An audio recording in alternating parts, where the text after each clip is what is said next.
महाराष्ट्र राज्याचं राजकारण जेव्हा केव्हा विषय निघतो त्यावेळेस एक नेत्याचं नाव समोर येतं। ते नेते म्हणजे महाराष्ट्र नवनिर्माण सेनेचे अध्यक्ष राज ठाकरे। आता राज ठाकरे हे बऱ्याचशा दिवसापासून बॅकफूटवर गेलेले आपल्याला दिसले, परंतु सर्व पक्षांना किंवा लोकांना त्यांची आठवण झाली ती म्हणजे आता येणाऱ्या लोकसभा निवडणुकीच्या वेळी। पण राज ठाकरे आपल्या मनसे या पक्षाला तेवढं बळ देण्यात अपयशी ठरलेले आहेत। मागच्या काही निवडणुकांमध्ये बऱ्याच निवडणुका राज ठाकरे यांनी लढलेल्याच नाही। राज ठाकरे आपल्या कार्यकर्त्यांना किंवा नेत्यांना नवसंजीवनी देण्यासाठी नेहमी सांगतात। नुकत्याच पार पडलेल्या त्यांच्या वर्धापन दिनाच्या दिवशी नाशिक येथे झालेल्या वर्धापन दिनानिमित्त राज ठाकरे यांनी तुम्ही पेशन्स ठेवा, येणाऱ्या काळात आपली सत्ता नक्की येईल। राज ठाकरे हे सांगताना नेहमी त्यांच्या सभांमध्ये हे सांगतात की भारतीय जनसंघ असलेला पक्ष, त्यानंतर जो भारतीय जनता पार्टी झाला, त्या पक्षाचे 2 खासदार होते। त्या 2 खासदारांवरून तो पक्ष आता 300-350 खासदारांपर्यंत पोहोचला आहे, तिथपर्यंत पोहोचायची मजल मारतोय। आता तर 350 खासदार भारतीय जनता पक्षाचे निवडून येतील असं भारतीय जनता पक्षाचे नेते आणि पंतप्रधान नरेंद्र मोदी यांनी दावा केला आहे। पण राज ठाकरे हे सांगताना हे विसरतात, ज्यावेळेस भारतीय जनसंघ किंवा भारतीय जनता पक्ष हा पक्ष 2 खासदार निवडून आल्यानंतर तो प्रत्येक निवडणूक लढवत त्यांच्या जागा जिंकल्या गेल्या। त्यांनी अशा मध्येच निवडणुका सोडून दिल्या नाही की मी ही लोकसभा लढणार नाही, विधानसभा बघू, ह्या राज्याची विधानसभा एवढीच लढू, एवढ्या शहरांपुरतच लढू। बऱ्याचशा लोकांचं महाराष्ट्रातील असं मत आहे की राज ठाकरे यांचा इम्पॅक्ट किंवा मनसे फॅक्टर हा फक्त 3 शहरात चालतो। ती 3 शहरं म्हणजे मुंबई, पुणे आणि नाशिक। तर आता राज ठाकरे यांनी भाजपकडे जाताना किंवा महायुतीत सहभागी होण्याच्या चर्चा सुरू झालेल्या आहेत।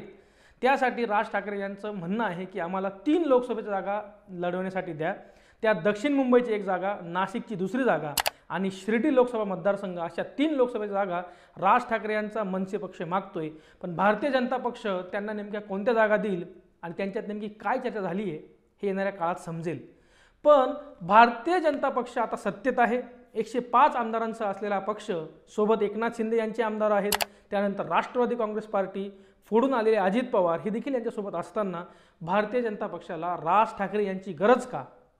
राज ठाकरेंशिवाय महाराष्ट्राचं राजकारण किंवा भारतीय जनता पक्षाला राजकारण करणं अवघड जाईल का? याबद्दल सविस्तर या व्हिडिओमधून जाणून घेऊ। त्याआधी तुम्ही जर आपल्या चॅनलला सबस्क्राईब केलं नसेल तर सबस्क्राईब करा, चॅनलचे व्हिडिओज लाईक करा आणि जे बेल आयकॉन दिसतंय ते प्रेस करा, त्यामुळे येणारे अपडेट तुमच्यापर्यंत लवकर पोहोचतील। मनसे अध्यक्ष राज ठाकरे यांना महायुतीत घेण्यासाठी भाजप पक्षश्रेष्ठींचा विचारविनिमय व अटी शर्तींचे निश्चित केल्या जात आहेत। महाराष्ट्रात भाजपची ताकद कितीही वाढली तरी एक हाती सत्ता मिळू शकत नाही हे ओळखलेल्या भाजपला आता ठाकरे हे आडनाव असलेल्या नेत्याची गरजही भासत असल्याने राज ठाकरे यांच्याबरोबर राजकीय वाटाघाटी होत आहेत। महाराष्ट्रात कोणत्याही एका राजकीय पक्षाला स्वबळावर सत्ता मिळू शकत नाही, हे गेल्या 30-40 वर्षातील राजकीय वास्तव आहे। त्यामुळे ज्येष्ठ नेते प्रमोद महाजन यांनी शिवसेना प्रमुख बाळासाहेब ठाकरे यांच्याबरोबर युती केली व पुढे ती 30 वर्षे टिकली। भाजपला 2014च्या लोकसभा निवडणुकीत केंद्रात सत्ता मिळाली आणि राज्यातही त्यांची ताकद वाढली। त्यामुळे तत्कालीन प्रदेशाध्यक्ष देवेंद्र फडणवीस यांच्या पुढाकाराने शिवसेनेबरोबरची 25 वर्षांची युती तोडण्यात आली व स्वबळ आजमावले गेलं। पण अंदाज चुकला आणि बहुमत न मिळाल्यानं शिवसेना पक्षप्रमुख उद्धव ठाकरे यांना सत्तेत सहभागी करून घ्यावे लागले। ठाकरे यांच्याबरोबरचे नाते 2019 मध्ये मुख्यमंत्री पदावरून तुटले आणि उद्धव ठाकरे यांनी महाविकास आघाडीबरोबर वेगळी चूल मांडली, आपल्या सर्वांना माहीत आहे। त्याचा राजकीय सूड घेत भाजपने एकनाथ शिंदे यांना शिवसेनेतून तर अजित पवार यांना राष्ट्रवादी काँग्रेसमधून फोडले आणि निवडणूक आयोगाच्या निर्णयाने मूळ पक्ष बहालही केले, चिन्हही यांनाच मिळालं। भाजप बरोबर आता शिवसेना व राष्ट्रवादी काँग्रेस असे मोठे पक्ष असूनही एकही खासदार नसलेल्या व एकमेव आमदार असलेल्या मनसे सारख्या पक्षालाही महायुतीत घेण्याची गरज भाजपला सध्याच्या राजकीय परिस्थितीत का भासते हा एक मोठा प्रश्न आहे। मनसेने सुरुवातीला 13 आमदार कमावले होते, मात्र कालौघात हे बळ सरलं। पंतप्रधान नरेंद्र मोदी यांच्यावर टीका करणारे राज ठाकरे हे त्यांचे व भाजपचे गोडवे गाऊ लागले। भाजपला उपयुक्त किंवा भाजप विरोधकांवर विशेषतः उद्धव ठाकरे यांच्यावर टीकाच सोडू लागले, तेव्हा मनसे ही भाजपची ब गट म्हणजेच बी टीम असल्याची चर्चा राजकीय वर्तुळात सुरू झाल्याने मनसेने गेल्या काही वर्षात अनेक विषयांवर भाजपला पूरक व अनुकूल भूमिका घेतली असून देवेंद्र फडणवीस, चंद्रकांत पाटील, चंद्रशेखर बावनकुळे, आशिष शेलार यांनी गेल्या काही काळात राज ठाकरे यांच्या भेटीगाठी घेऊन ते स्नेहबंध दृढ केले आहेत। शिंदे व पवार बरोबर असताना राज ठाकरे यांचे छुपे सहकार्य असतानाही सध्याच्या राजकीय परिस्थितीत भाजपला राज ठाकरे हे नाव उघडपणे बरोबर असावे असं वाटतंय। उद्धव ठाकरे सातत्याने भाजपने शिवसेना फोडली व युतीत दगा केल्याचा प्रचार करीत आहेत। महाविकास आघाडीचे सरकार कोसळल्यावर त्यांना शिवसेना कार्यकर्त्यांची व जनतेची खूप सहानुभूती होती। ठाकरे आताही जनतेची सहानुभूती मिळवण्याचा प्रयत्न करतील, त्यामुळे शिवसेना फोडल्याची सहानुभूती व त्याचा राजकीय फायदा उद्धव ठाकरे यांना निवडणुकीत होऊ नये हा भाजपचा प्रयत्न आहे।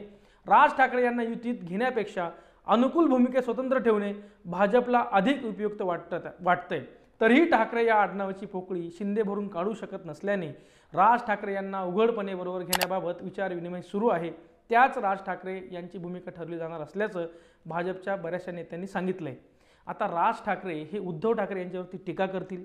येणाऱ्या निवडणुकांमध्ये कदाचित दिल्लीला झालेल्या बैठकीत अमित शहा यांच्यासोबत चर्चा झाल्यानंतर महाराष्ट्र नवनिर्माण सेनेला भारतीय जनता पक्ष किंवा महायुती एक लोकसभेची जागा सोडण्यास तयार आहे, परंतु राज ठाकरे हे 3 जागा मागताय। त्यातही राज ठाकरे आपले सुपुत्र अमित ठाकरे यांना देखील लोकसभेची उमेदवारी देण्याच्या तयारीत आहे असं देखील समजतंय। आता प्रेक्षकांनो, या व्हिडिओमध्ये इथेच थांबू। तुम्हाला काय वाटतं, राज ठाकरे यांच्या महाराष्ट्र नवनिर्माण सेना या पक्षाला परत नवसंजीवनी मिळवण्यासाठी ही शेवटची निवडणूक असेल का? याबद्दल तुमचं मत कमेंट बॉक्समध्ये नोंदवा। सोबतच उद्धव ठाकरे यांच्या विरुद्ध देवेंद्र फडणवीस किंवा भारतीय जनता पक्षाला अजूनही जेवढं पाहिजे तेवढं यश संपादन करता येईल असा विश्वास नाही, म्हणून राज ठाकरे आणि मनसे यांना महायुतीत सहभागी करून घेतलं जातंय का? याबद्दल तुमचं काय मत आहे ते देखील कमेंट बॉक्समध्ये कळवा। आपल्या रोकठोक मराठी या यूट्यूब चॅनलला सबस्क्राईब करा। हा व्हिडिओ तुम्हाला आवडला असल्यास तो शेअर करा, तो लाईक करा आणि जे बेल आयकॉन दिसतंय ते प्रेस करा, त्यामुळे नवीन व्हिडिओ तुमच्यापर्यंत लगेच येतील।